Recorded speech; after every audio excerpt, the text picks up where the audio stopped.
آج ہم آپ کے سامنے غزوہ خندق یا غزوہ احزاب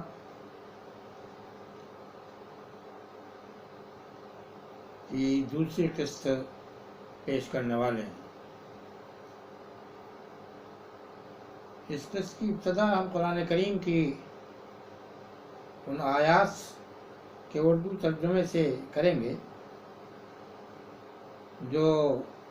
سورہ احزاب میں وارد ہوئی ہیں، جن کا مفہوم یہ ہے کہ جب تمہارے دشمن اوپر سے اور نیچے سے تم پر چڑھ آئے اور جب خوف کی وجہ سے تمہاری آنکھیں پتھرانے لگیں اور تمہارے دل ڈوبنے لگے اور کلیجے اوپر کو آنے لگے، تو وہ وقت اہل ایمان کی آزمائش کا بڑا زبردست وقت تھا اور ان کو ہلا مارا گیا۔ اسی طرح سورہ نور ہی میں دوسرے مقام پر اللہ تبارک و تعالیٰ فرماتا ہے کہ جب ان احزاب کو، بڑے بڑے لشکروں کو اہل ایمان نے دیکھا تو پکار اٹھے، یہ تو وہی چیز ہے جس کا وعدہ اللہ تبارک و تعالیٰ نے اور ہمارے نبی صلی اللہ علیہ وسلم نے ہم سے کر رکھا ہے۔ اور ان بڑی بڑی فوجوں کو دیکھ کر وہ اہل ایمان کمزور نہیں پڑے، بلکہ انہوں نے اپنے ایمان کو اور مضبوط کر لیا، ان کی ایمان اور بھی مضبوط ہو گئے اور پھر اللہ تعالیٰ نے ان کی مدد فرمائی۔ یہ سورہ احزاب کی چند آیتیں ہیں جن کا ترجمہ میں نے اردو میں پیش کیا، اور ان آیات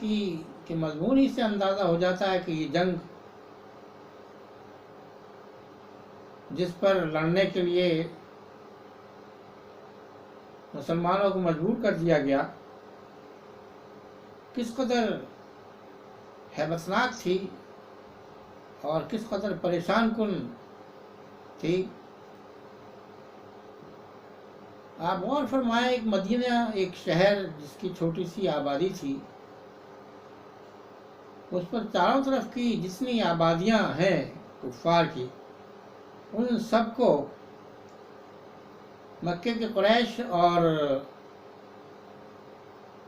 بنو نذیر جو مدینے کو چھوڑ کر مجبور ہو گئے تھے جانے کو، اور جا کر انہوں نے خیبر میں پناہ لی تھی، تو وہ خیبر یہودیوں کا بڑا گڑھ تھا، انہوں نے اور مکے کے قریش نے مل کر چاروں طرف مدینے کے جتنے بھی چھوٹے بڑے قبیلے تھے کفار کے، ان کو جمع کر لیا اور تقریباً 10 قبیلے کی بڑی بڑی فوجیں مدینے کی طرف بڑھیں، جس کا دفاع پچھلی قسط میں بتایا جا چکا ہے کہ خندق کے ذریعے سے کیا گیا۔ اتنی بڑی تعداد میں کفار مدینے کے طرف جب پہنچے اور جا کے دیکھا انہوں نے انتظام مدینے کی حفاظت کا، تو ان کے لیے ایک بڑا عجیب قسم کا تجربہ تھا۔ عرب کے لوگ عام طور پہ میدانی علاقوں میں لڑنے کے عادی تھے، خندق وغیرہ کھود کر کے لڑنے کا بالعموم ان کو تجربہ نہیں تھا، اور جب جا کر کے انہوں نے یہ دیکھا کہ مدینے کے والوں نے مدینے کی حفاظت کے لیے خندق کھود رکھی ہے، اور اس خندق کے آگے جتنا مٹی اس میں سے نکلی تھی وہ آگے اس کا بڑا ڈھیر پختہ بنا رکھا ہے، تو ان کو بڑی حیرت ہوئی۔ لیکن باہر وہ تو لڑنے کے لیے آئے تھے، کوئی نہ کوئی طریقہ تو ان کو اختیار کرنا ہی تھا۔ تو ابتدا میں تیروں کے ذریعے سے لڑائی ہوئی۔ طریقہ انہوں نے یہ اختیار کیا کہ 5 بڑے بڑے سردار جو جنگجو تھے، ان کو طے کیا کہ وہ روزانہ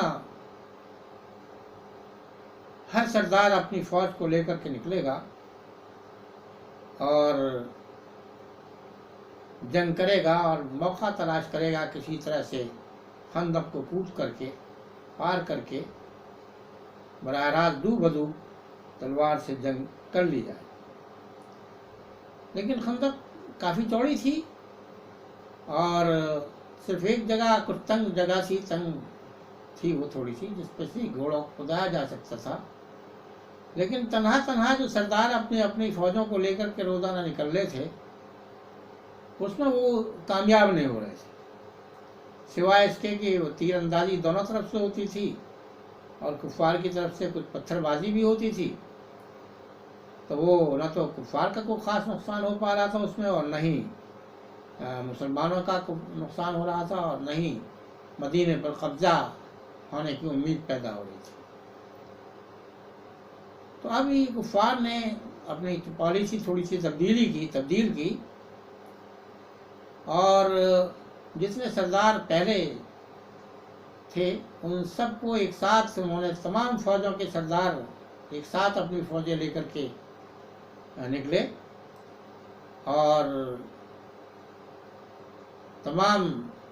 لشکر بیک وقت خندق کی طرف بڑھے، تیر اندازی کرتے ہوئے، پتھر بازی کرتے ہوئے۔ اب جو لوگ گھوڑے پر تھے وہ خندق اتنی چوڑی تھی، گھوڑے کے اوپر سے کود کے جا نہیں سکتے تھے، گھوڑے کو کدا کر کے۔ صرف ایک جگہ ایسی تھی جو خندق کی ذرا تنگ تھی، وہاں کچھ لوگوں نے ہمت کی اور گھوڑوں کو مہمیز جیسی کیا تو گھوڑے ایک دم پار ہو گئے اور خندق کے پار ہو کر کے وہ براہ راست مسلمان فوجوں کے سامنے آ گئے۔ وہاں بھی چونکہ مسلمان فوجیں باہر پہرے کے لیے تو لگی تھیں، حفاظت کے لیے موجود تھیں، اور حضرت علی کرم اللہ وجہ بھی وہاں موجود تھے۔ چنانچہ انہوں نے اور کچھ دوسرے صحابہ نے مل کر کے ان لوگوں کو قتل کیا، اور اس میں صورتحال یہ بنی کہ جو سب سے زیادہ جری اس علاقے کا سپاہی تھا، جو بہت ہی بہادر تھا اور جس کے بارے میں یہ تصور تھا کہ یہ شخص جو ہے وہ 1000 سپاہیوں کے برابر ہے، وہ سب سے پہلے آگے بڑھا اور اس نے آگے بڑھ کر کے یہ اعلان کیا کہ کون میرے مقابلے پہ آتا ہے۔ تو حضرت علی نے اس کا ہمت کی اور اس کے مقابلے پہ آ پائے۔ جب اس سے مقابلہ ہوا تو رسول اللہ صلی اللہ علیہ وسلم نے حضرت علی کو جب جانے کے لیے تیار ہوئے ہوشیار کیا کہ تم جانتے ہو کہ یہ کون شخص ہے؟ تو حضرت علی نے جواب دیا کہ ہاں میں جانتا ہوں یہ کون ہے اور اچھی طرح سے سمجھتا ہوں، اس کو پہچانتا ہوں۔ غرض حضرت علی نے بغیر کسی لیت و لال کے اس کا مقابلہ کیا، اس کے مقابلے پر آئے۔ اس کی تفصیلات ہم انشاءاللہ آگے پیش کریں گے کہ اس کے اور حضرت علی کے درمیان میں کیا کس قسم کا کلام ہوا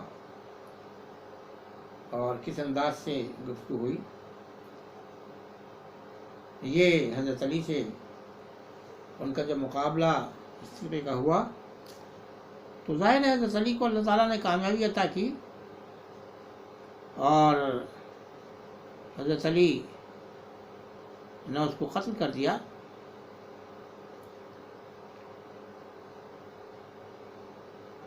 اب صورتحال اس مقام پر کچھ ایسی بنی جو یہ لوگ خندق کو پار کر کے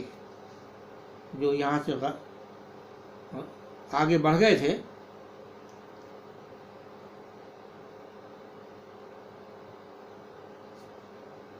تو وہ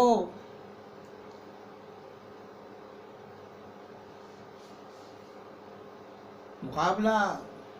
بہت سخت قسم کا رہا، لیکن اللہ تعالیٰ نے بہرحال حضرت علی کی مدد فرمائی۔ اسی درمیان میں یہ چونکہ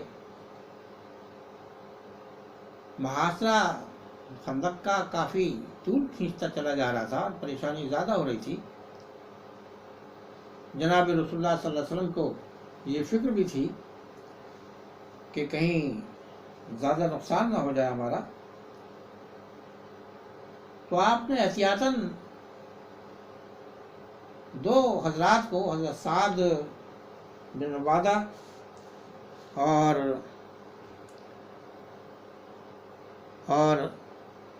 حضرت سعد بن معاذ، یہ دو صحابہ جو انصار میں شامل تھے، ان سے مشورہ کیا کہ کیا خیال ہے اگر ہم اس میں سے ایک قبیلے کو جو یہاں آئے ہوئے ہیں جنگ کے لیے، جن کا نام آپ نے لیا بنو غطفان، اگر ان سے ہم بات چیت کریں اور یہ معاملہ طے کر لیں کہ ہر سال کی مدینے کی پیداوار میں سے کچھ حصہ، ایک تہائی ان کو دے دیا کریں، تو یہ اس طرح کا معاہدہ اگر ان سے ہو جائے تو ایک قبیلہ کم از کم ٹوٹ جائے گا۔ تو دونوں صحابہ نے کہا کہ اگر یہ اللہ تعالیٰ کا حکم ہے تو ہمیں کوئی چمور چرا کرنے کی گنجائش نہیں ہے، لیکن اگر یہ آپ کی رائے ہے تو ہم آپ کو یہ بات بتا دینا چاہتے ہیں کہ اسلام سے پہلے جب ہم جہالت کی حالت میں تھے، اس وقت بھی یہ لوگ تو ہم سے کبھی جزیہ نہیں لے پائے، اس زمانے میں بھی کوئی کسی میں ہمت نہیں ہوتی تھی کہ ہم سے کچھ اس طریقے کی وصولیابی کرے، اور نہ ہم اس کو پسند کرتے تھے اس طرح کی وصولیابی کو۔ اور اب جب کہ ہم نے اسلام قبول کر لیا ہے،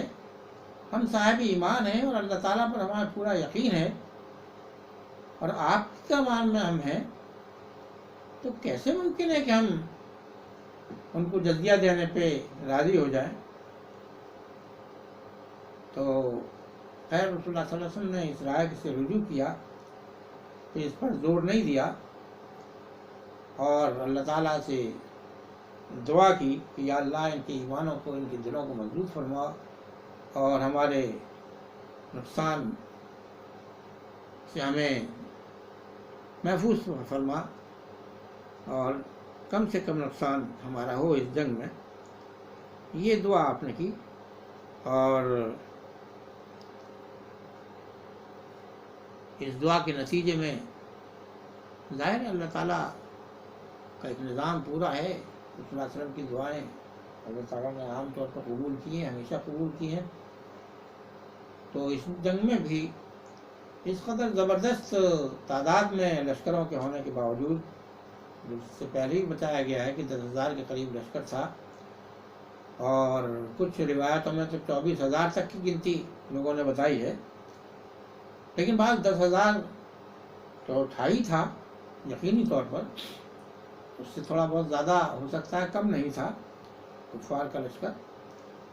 اور مدینے میں جو لڑنے والے سپاہی تھے اس وقت زیادہ سے زیادہ 3,000 تھے۔ بات یہ کہ صورتحال میں رسول اللہ صلی اللہ علیہ وسلم نے اگر یہ مشورہ کیا بھی تھا تو اپنے ساتھیوں کو بچانے کے لیے اس طرح کا ارادہ آپ نے کیا، اور وہ آپ کی رائے تھی، اللہ تعالیٰ کا حکم نہیں تھا۔ اور جب پیارے نبی صلی اللہ علیہ وسلم نے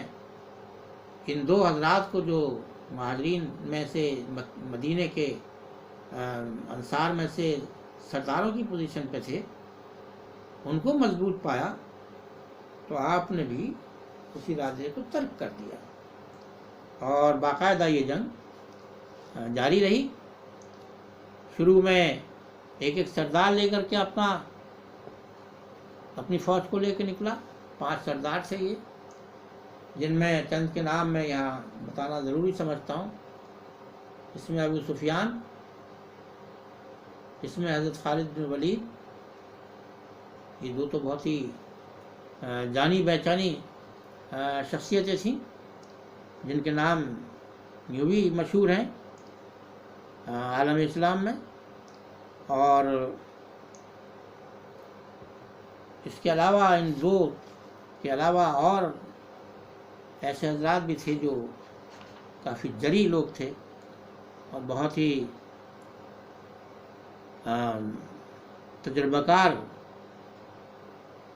حضرت ابو سفیان کا نام میں نے ابھی لیا، حضرت خالد بن ولید، عمرو بن العاص، یہ سب ایسے لوگ تھے جو ابھی مسلمان نہیں ہوئے تھے۔ اسی طرح درار بن خطاب اور جبیرہ